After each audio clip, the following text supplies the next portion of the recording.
दोस्तों, कैसे हैं आप सब? मेरे बारे में जानना चाहोगे तो मैं बहुत बढ़िया हूँ। तो दोस्तों, आज हम बात करने वाले हैं ट्रू ब्यूटी के एपिसोड 2 के बारे में। अगर आपने हमारे चैनल की पिछली वीडियो एपिसोड 1 की एक्सप्लेनेशन नहीं देखी है तो पहले प्लीज जाके उसे देख ले। सो इस एपिसोड के शुरुआत में हम देखते हैं कि जू ड्रेसिंग टेबल में बैठ के मेकअप हटा रही होती है। उसके बाद वो अपने फोन को अनलॉक करने की कोशिश कर रही है तो वो अनलॉक नहीं होता क्योंकि वो रिकॉग्नाइज नहीं कर पाते जू को। उसके बाद जू को वापस से मेकअप अप्लाई करना पड़ता है फोन को अनलॉक करने के लिए। सो एपिसोड 1 के एंडिंग में हमें दिखाया गया था कि जू कॉमिक स्टोर में होती है जहाँ पर लीसू भी आ जाता है एंड लीसू को देख के घबरा के वो नीचे गिर जाती है लीसू के ऊपर। उसके बाद जू बुक लेके वहाँ से जल्दी से भाग के निकलने की कोशिश करती है जहाँ पर लीसू उसे पीछे से बोलता है, हेलो, ये बुक सबसे पहले मैंने देखी है तो मैं लूंगा इसे। तो जो अपना फेस छुपा के उसे वो बुक देख के भागने वाली थी कि बुक स्टोर का ओनर आके रोक लेता है उसे और कहता है, जो तुम यहाँ काफी टाइम बाद आए हो तो मैं तुम्हारे लिए एक स्पेशल रेमियन लाया हूँ, सो प्लीज इसे खा के जाओ। तो जो उसे मना नहीं कर पाता है, वो सोचती है कि वो फटाफट से रामियन खा के वहाँ से चली जाएगी। उसके बाद जो जैसे बैठ के रामियन खाने लगती है तो पास में लीसू आके बैठ जाता है और कहता है, तुम चाहो तो इस बुक को पहले पढ़ सकते हो। जो थोड़ा हैरान हो जाती है एंड बुक ले लेती है। फिर जो उसे कहती है, शायद तुम यहाँ आस पास रहते हो है ना, कॉज मैंने तुम्हें इस एरिया में काफी बार नोटिस किया है। जवाब में लीसू कहता है, हाँ मैं पास में ही रहता हूँ और इस कॉमिक स्टोर पे मैं बचपन से आता हूँ। फिर लीसू से पूछता है कि तुम कितने साल के हो?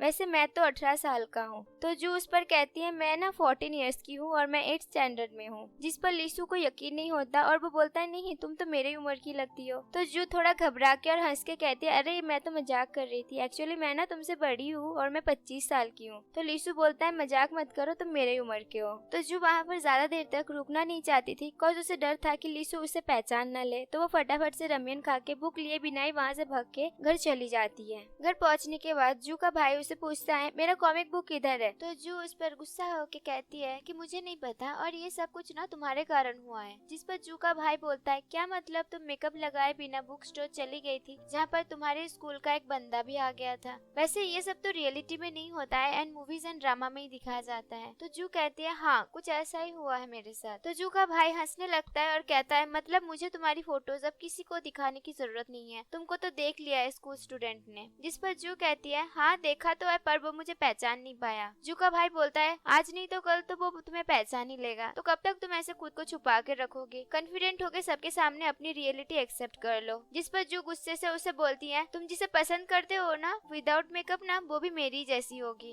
दूसरी ओर हमें दिखाया जाता है लीसू बैठ के जू के बारे में ही सोच रहा होता है कि फर्स्ट टाइम वो लोग कैसे मिले थे और कैसे उसने जू को बचाया था सुसाइड करने से। तभी वहाँ पर कॉमिक स्टोर का ओनर आके कहता है, जू ने रामियन खा लिया, जिससे लीसू को पता चलता है कि उसका नाम जू है। उसके बाद ओनर उसे बताते हैं कि जू पहले इसी शहर में रहते थे बट बाद में वो लोग शिफ्ट हो गए हैं पर वापस से वो लोग इसी शहर में आ गए हैं। अगले दिन जू बहुत सारा मेकअप अप्लाई करती है जिससे कि कल वाले इंसिडेंट के बाद लीसू उसे पहचान न पाए स्कूल में, और मेकअप लगाने के बाद वो एक ब्यूटीफुल लड़की बन जाती है। उसके बाद वो अपने बहन के साथ स्कूल चली जाती है। क्लास में जाते वक्त वो इसी बारे में सोच रही होती है कि अगर लीसू ने उसे पहचान लिया होगा तो क्या होगा। तभी वहाँ सामने से लीसू आता है और वो उससे टकरा जाती है पर लीसू उस पर ध्यान नहीं देता और वहाँ से चला जाता है। उसके बाद सामने से सुजिन भी आती है एंड लीसू को हाय कहती है पर लीसू उसे इग्नोर करके चला जाता है। और फिर लीसू एक लड़की के पास जाके उसके हाथ से उसका फोन छीन के कहता है, तुमने मेरी पिक्स क्यों ली है और इसे अभी के अभी डिलीट करो वरना मैं फोन फेंक दूंगा। सब कुछ जू और उसकी फ्रेंड सुजिन देख रही होती है। तभी सुजिन कहती है कि ये लड़की लीसू के फोटो क्यों ले रही थी, जबकि उसे पता है कि लीसू को फोटोग्राफी करवाना बिल्कुल नहीं पसंद। उसी टाइम हम देखते हैं कि जू की बड़ी बहन स्कूल के पास में एक कॉफी शॉप में बैठ के कॉफी पी रही होती है जो कि जू को स्कूल में छोड़ने आई थी। वो वहाँ पर मिस्टर हैंस को देखते हैं जो कि एक बच्चे के साथ खेल रहे होते हैं और ये मिस्टर हैंस जू के क्लास टीचर भी थे। जू की बड़ी बहन को मिस्टर हैंस बहुत अच्छे लगते हैं। स्कूल के बाद जू कॉमिक स्टोर पर जाती है कुछ सारे मेकअप प्रोडक्ट्स लेने के लिए जहाँ पर उसके पुराने क्लासमेट सैमी भी आई होती है अपने दोस्तों के साथ शॉपिंग करने। वो जू को देख लेती है बट पहचान नहीं पाती है पर जू उसे देख घबरा जाती है और उसे पुराने स्कूल की सारी इंसिडेंट याद आने लगती है, कैसे सैमी उसे स्कूल में परेशान किया करती थी और जू वहाँ से कॉस्मेटिक लिए बिना ही भाग जाती है। जू रोड से जैसे ही जा रही होती है तभी हमें दिखाया जाता है इस एपिसोड के थर्ड मेन कैरेक्टर को जिसका नाम होता है हैंसियो जुन,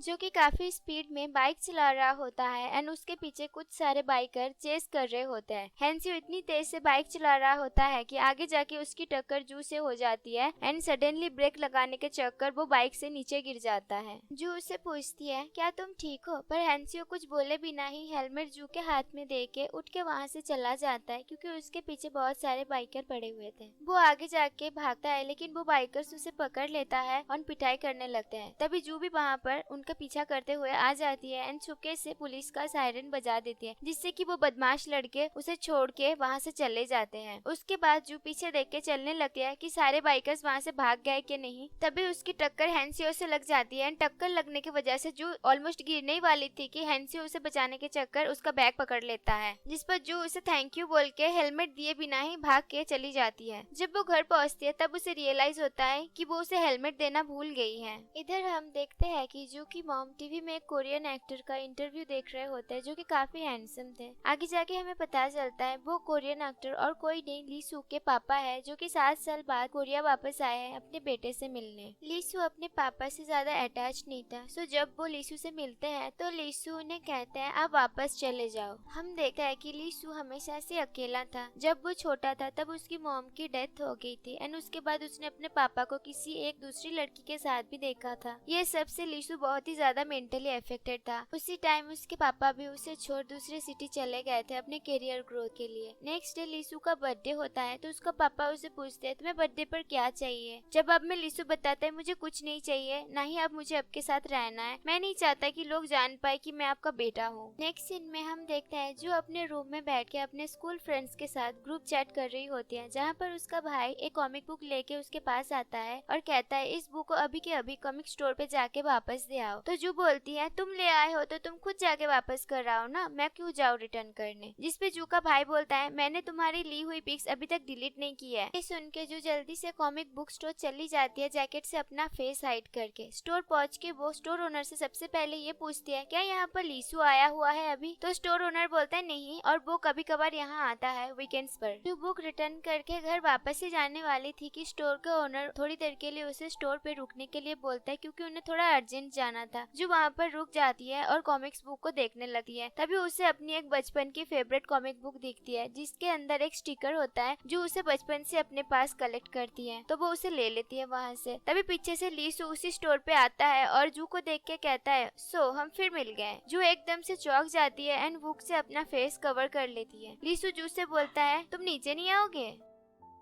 जू बोलती है मैं कॉमिक बुक पढ़ रही हूँ। लीसू उससे पूछता है कब तक तुम मुझसे ऐसे छुप छुप के रहोगे, मैं तो तुम्हें जानता हूँ ना। ये सुन के जू एकदम से शॉक हो जाती है और स्टूल के ऊपर से गिरने ही वाली होती है कि लीसू उसे पीछे से आके पकड़ लेता है, जो कि बहुत क्यूट सीन था। तभी सडनली लीसू उसे बोलता है मेरे ऊपर गिर जाना तुम्हारी एक आदत बन गई है, जब खुद पे बैलेंस नहीं है तो स्टूल के ऊपर क्यों खड़ी हुई थी, मुझे तुम्हारी तरह एक्टिंग भी नहीं करनी आती है। तो जू पूछती है क्या तुमने मुझे पहचान लिया, जिस पर लीसू कहता है हाँ मेरी मेमोरी बहुत स्ट्रॉन्ग है। यहाँ पर जू को लगता है लीसू जान गया है कि स्कूल वाली प्रिटी गर्ल जू और विदाउट मेकअप वाली ये जू सेम है, बट असल में लीसू कुछ और ही समझा था। लीसू को ये लग रहा था कि ये लड़की वही है जिसे उसने एक बार सुसाइड करने से बचाया था, और ये मिसअंडरस्टैंडिंग दोनों के बीच आगे जाके भी रह जाती है। तभी जू लीसू से कहती है क्या तुम मेरी ये जो सीक्रेट है सबको बता दोगे, जिस पर लीसू कहता है मेरी ऐसी आदत नहीं है कि मैं तुम्हारे बारे में दूसरों से डिस्कस करूँ। जू को उस पर ट्रस्ट नहीं होता तो एक एग्रीमेंट लिख के लीसू के सामने वो रख देती है और साइन करने को बोलती है, जिसे देख लीसू बोलता है क्या ये करना जरूरी है, और ये एग्रीमेंट को देख के लगता है तुमने ये किसी कॉमिक बुक से कॉपी पेस्ट किया है। तो जू कहती है तुम्हें कैसे पता, जिस पर लीसू कहता है कि वो मेरा one of the favourite comic book था बचपन में, पर मुझे उसका फर्स्ट एडिशन नहीं मिल रहा है एंड मैं उसे लास्ट 2 साल से ढूंढ रहा हूँ। तो जू बताती है फर्स्ट एडिशन ना मेरे पास है और मैं तुम्हें वो कॉमिक बुक दूंगी, बदले में तुम्हें उस एग्रीमेंट में ना साइन करना पड़ेगा। तो लीसू फटाफट से एग्रीमेंट में साइन कर देता है। जू बहुत खुश हो जाती है। उसके बाद लीसू पूछता है क्या मुझे और कुछ करना पड़ेगा इसके लिए। तो जू बोलती है हाँ मुझे बहुत भूख लगी है, क्या तुम मेरे लिए थोड़ा सा कोल्ड ड्रिंक्स और रामेन लेके आओगे। तो लीसू से बहुत सारा कोल्ड ड्रिंक्स और 2 रामेन लेके देता है, जिस पर जू कहती है एक रामेन तुम्हें भी खाना पड़ेगा अगर तुम्हें वो कॉमिक बुक चाहिए है तो। लीसू वो सुन के फटाफट से खाने लगता है और कहता है ये मेरा पहला बर्थडे मिल है, जिससे जू को पता चलता है कि आज लीसू का बर्थडे है।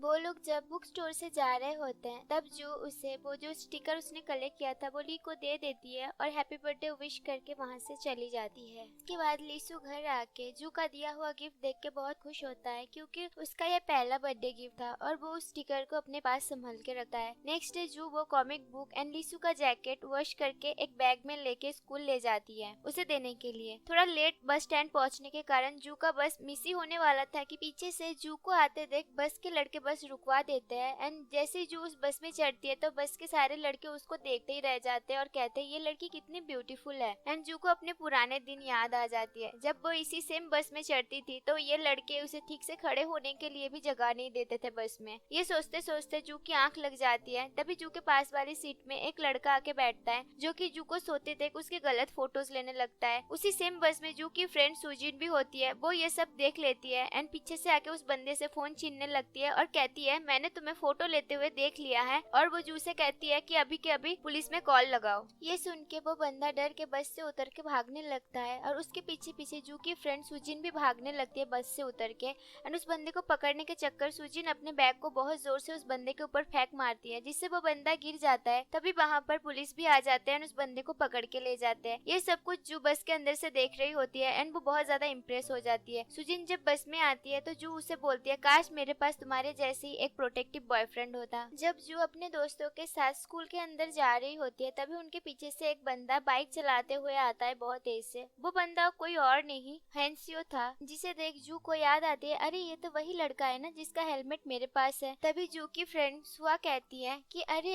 हैंसियो स्कूल में वापस आ गया है एंड हमारे स्कूल में सबसे हैंडसम दो ही लड़के हैं, एक है लीसू एंड दूसरा है हैंसियो जो कि पहले बहुत अच्छे दोस्त हुआ करते थे एक दूसरे के। बट पता नहीं इन दोनों के बीच क्या हुआ है, अब ये दोनों एक दूसरे के ना दुश्मन है। क्लास में मिस्टर हैंसियो को बोलते हैं लीसू के पास वाले सीट में जाके बैठो, जहाँ पर हैंसियो उसे मना कर देते हैं और जू के पास जाके बोलता है तुम दूसरी सीट पे जाके बैठो, ये मेरा सीट है। तो क्लास टीचर हैंसियो बोलते हैं जू की आई साइट काफी वीक है सो तुम्हें पीछे जाके बैठना पड़ेगा। फिर हैंसियो पीछे जाके बैठ जाता है जिसे देख जू उसे सॉरी भी बोलती है। फिर हैंसियो को लगता है मैंने इस लड़की को कहीं तो देखा है। क्लास खत्म होने के बाद जू लीसू के तरफ देख के हंसने लगती है और आई विंक करती है क्योंकि वो समझती है लीसू तो उसका दोस्त है और उसका मेकअप वाला राज भी उसे पता है। पर लीसू को ये सब कुछ बहुत अजीब लगता है क्योंकि वो जू को स्कूल में नहीं पहचानता था। ये दोनों के बीच तो ऑलरेडी मिसअंडरस्टैंडिंग थी। तभी पीछे से सुजिन आके लीसू को क्लास से बाहर ले जाती है। ये देख के जू सुहा से पूछती है क्या ये दोनों क्लोज फ्रेंड्स है। तो सुहा बताते नहीं क्लोज नहीं बट बचपन से ये दोनों दोस्त है एंड फैमिली फ्रेंड्स भी है। एंड सुजिन एकमात्र लड़की है जिससे लीसू पूरे स्कूल में बात करता है। उसके बाद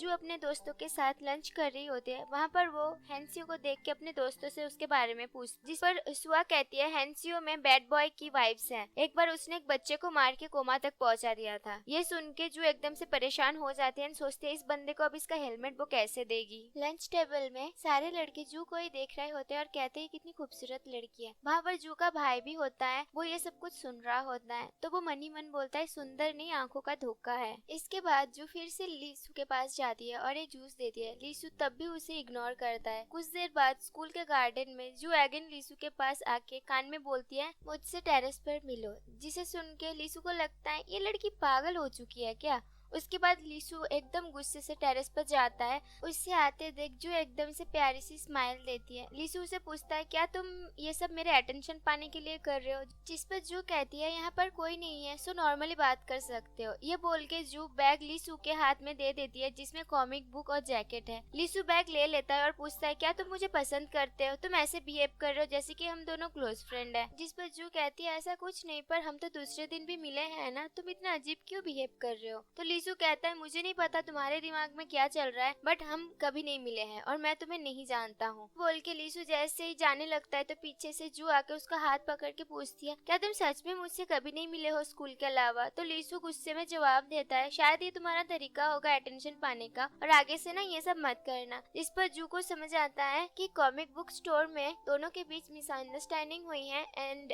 लीसू को उसका मेकअप वाला जो राज है वो नहीं मालूम है एंड वो स्कूल में उसे नहीं पहचान पाती आता है। जो बैग जू ने लीसू को दिया है उसके अंदर क्यू की जैकेट के साथ कॉमिक बुक भी है एंड लीसू को ये राज फिर से पता ना चल जाए, इस कारण जू तुरंत भाग के ली के पीछे जाती है एंड वो बैग छीनने लगती है, बट लीसू देने से मना कर देता है। तो जू के दिमाग में एक आइडिया आता है और जू बोलती है मैंने ना तुम्हें गलती से गलत बैग दे दिया है और इस बैग के अंदर सैनिटरी पैड्स हैं। ये सुन के ली बैग तुरंत छोड़ देता है। उसके बाद जू वॉशरूम में आके सोचती है अगर लीसू को मेरा मेकअप वाला सीक्रेट नहीं मालूम तो वो कौन सी सीक्रेट की बात कर रहा था कॉमिक स्टोर पे। ये सब सोच के जू बहुत ज्यादा परेशान होने लगती है। पूरे दिन इतना सब कुछ के बाद जू एकदम से थक जाती है और बेड पे लेट जाती है। तभी उसके पास एक कॉल आता है जो कि लीसू ने किया हुआ होता है। जू कॉल पिक करके पूछती है तुम्हें मेरा नंबर कहाँ से मिला है, जिस पर लीसू कहता है मेरे पास बहुत सारे रास्ते हैं ये सब चीजें जुगाड़ करने की। फिर उसके बाद लीसू बोलता है कि तुम मुझे आज कुछ देने वाले थे ना, तो वो लेके आओ अभी की अभी। तो जू नाटक करके बोलती है मैं ना अभी नहीं आ सकती हूँ क्योंकि मेरी तबीयत ठीक नहीं है। तो लीसू बोलता है कोई बात नहीं, तो तुम मुझे अपना एड्रेस दो मैं वहाँ पर आ रहा हूँ। ये सुन के जू बोलती है नहीं मैं आती हूँ एंड लीसू से मिलने जाने के लिए राजी हो जाती है। जू सोचती है अभी लीसू को किससे मिलना होगा, मेकअप वाली प्रीटी जू से या बिना मेकअप वाली मुझसे। मैं क्या लेके जाऊँ उसके लिए, स्कूल का जैकेट या कॉमिक बुक। फिर उसके दिमाग में अजीबोगरीब आइडिया आती है तो वो अपने आधे फेस में मेकअप करके आधे फेस बिना मेकअप के हेलमेट पहन के लीसू के बताए हुए लोकेशन पे चली जाती है जैकेट एंड कॉमिक बुक साथ में लेके। जब वो वहाँ पहुँचती है तो लीसू उससे पूछता है तुम हेलमेट पहन के क्यों आई हो, और उससे कॉमिक बुक भी मांगता है। तो जू को ये लगता है कि अच्छा मतलब ली को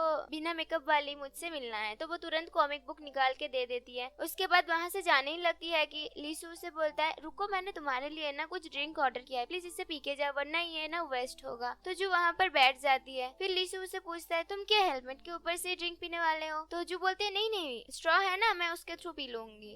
उससे फिर पूछता है तुम्हें क्या गर्मी नहीं लग रही होगी, सब लोग तो तुम्हें ही देख रहा है। तो जो बताती है ऐसा कुछ नहीं है और देखने दो ना। फिर वो स्ट्रॉ से हेलमेट के ऊपर से ड्रिंक पीने लगती है। उसके बाद लीसू उसे बोलता है तुम आज कुछ अजीब बिहेव नहीं कर रही हो, जिस पर जू बोलती है अरे हाँ रुको मैं हेलमेट उतार के आती हूँ वॉशरूम से। उसके बाद जू वॉशरूम चली जाती है और अपना हेलमेट उतार के पूरा फेस साफ करके ली के सामने आ जाती है। क्योंकि जू के मन में कुछ सारे डाउट्स थे तो वो ली से पूछती है तुम्हें मेरा नंबर कहाँ से मिला, जिस पर लीसू बोलता है मुझे ये कॉमिक बुक स्टोर से मिला है। फिर जू से पूछती है वैसे तुम्हें मेरा कौन सा सीक्रेट मालूम है, ये पूछना क्या अजीब होगा, जिस पर लीसू बोलता है हाँ ना। फिर जो वहाँ से घर आ जाती है एंड नेक्स्ट डे स्कूल जाके सबसे पहले लीसू को उसका जैकेट वापस करती है। वहीं पर जू जब क्लास के बाहर जा रही होती है तभी उसकी टक्कर हैंसियो से हो जाती है, जिससे हैंसियो को याद आता है अरे ये तो वही रात वाली लड़की है जो मेरा हेलमेट लेके चली गई थी। नेक्स्ट सीन में हम देखते हैं कि सारे स्टूडेंट प्लेग्राउंड में खेल रहे होते हैं जहाँ पर जू का बॉल हैंसियो के पास जाके गिरता है एंड हैंसियो उसे रोक लेता है। जैसे जू बॉल लेने आती है तो हैंसियो उसे पूछता है हम आई थिंक पहले मिल चुके हैं और तुम मेरा हेलमेट लेके भाग गई थी, जिस पर जू बोलती है अरे वो मैं कल लाके दूंगी तुम्हें। उसके बाद जू अपने दोस्तों के साथ क्लास में वापस आती है तो देखती है सुआ के बॉयफ्रेंड ने उनके लव रिलेशनशिप के 100 डेज कंप्लीट होने की खुशी में एक छोटा सा सेलिब्रेशन ऑर्गेनाइज किया है सुआ को सरप्राइज देने के लिए। सुआ का बॉयफ्रेंड सुआ को किस करने ही वाला होता है कि तभी उनका एक क्लासमेट पीछे से उन पर केक फेंकने जाता है, बट वो गलती से जू के फेस पर लग जाता है जिससे कि जू का फेस पूरा खराब हो जाता है। जू के सारे दोस्त उसका फेस ठीक करने की कोशिश करते हैं बट जू सबको अपना फेस टच करने को मना करके वहाँ से वॉशरूम की तरफ भागने लगती है। जब वो वॉशरूम में पहुँचती है तो देखती है वहाँ पर वॉशरूम में ऑलरेडी बहुत सारी लड़कियां पहले से हैं, तो वो वॉशरूम के गेट पे ही खड़ी रहती है। जू के पीछे पीछे उसके सारे दोस्त भी आ जाते हैं, वापस से उसका फेस साफ करने की कोशिश भी करते हैं, जिस पर जू को ऐसा लगता है कि सबको उसका राज पता चल जाएगा एंड जो सोचने लगती है कि अगर वो इसी टाइम इन सबके सामने अपना फेस क्लीन करके आती है तो शायद ये लोग भी इसे वैसे ही ट्रीट करेंगे जैसे इसके पुराने स्कूल के क्लासमेट ट्रीट किया करते थे। सब उसे देख मजाक करेंगे, कोई दोस्त नहीं होंगे। तभी वहाँ पर पीछे से लीसू आता है और अपना जैकेट उतार के जू का फेस कवर करके सामने से उसे ले जाने लगता है। ये सब कुछ हैंसियो देख रहा होता है। यहीं पर एपिसोड 2 भी खत्म होती है। सो गाइस आशा करते हैं आपको इस एपिसोड की एक्सप्लेनेशन अच्छी लगी है और आपको अगर अच्छी लगी तो प्लीज वीडियो को लाइक जरूर करना और हमारे चैनल में अगर आप न्यू हो तो प्लीज चैनल को सब्सक्राइब करके बेल आइकन को ऑल पे जरूर करना, जिससे कि आपको आने वाली हर एक वीडियो की नोटिफिकेशन मिल जाएगी। हम आपसे जल्दी मिलेंगे इसके तीसरे एपिसोड के एक्सप्लेनेशन के साथ। तब तक के लिए गाइस बाय बाय।